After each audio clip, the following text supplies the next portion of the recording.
নূহ আলাইহিস সালাম 1000 বছর দুনিয়াতে বেঁচে ছিলেন। তিনি যেই ঘরটিতে থাকতেন সেই ঘরটি এতটাই ছোট ছিল, যখন তিনি শুতে যেতেন তার অর্ধেক শরীর থাকতো ঘরের ভেতরে আর অর্ধেক শরীর থাকতো ঘরের বাহিরে।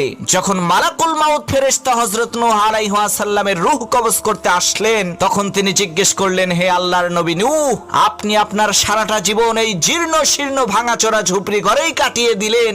আপনি চাইলে তো উন্নত মানের বিলাসবহুল একটি ঘর তৈরি করতে পারতেন, কিন্তু কেন তা আপনি করেননি? তখন নূহ আলাইহিস সালাম বললেন, হে আল্লাহর শক্তিশালী ফেরেশতা মালাকুল মাউত, আমি আমার জীবনের শুরু লগ্ন থেকে আজ পর্যন্ত শুধুমাত্র তোমার আসার অপেক্ষার প্রহর গুনতে গুনতে আমি আমার এই 1000 বছরের ছোট্ট এই জীবনকে কাটিয়ে দিয়েছি। তখন মালাকুল মাউত বলল, হুজুর, এমন একটা জামানা আসবে যেই জামানার মানুষেরা 100 বছরের কম সময় হায়াত পাবে, কিন্তু তারা ওই বিশাল পাহাড়ের মতো আকাশচুম্বী আলিশান বাড়ি নির্মাণ করবে। তখন নূহ আলাইহিস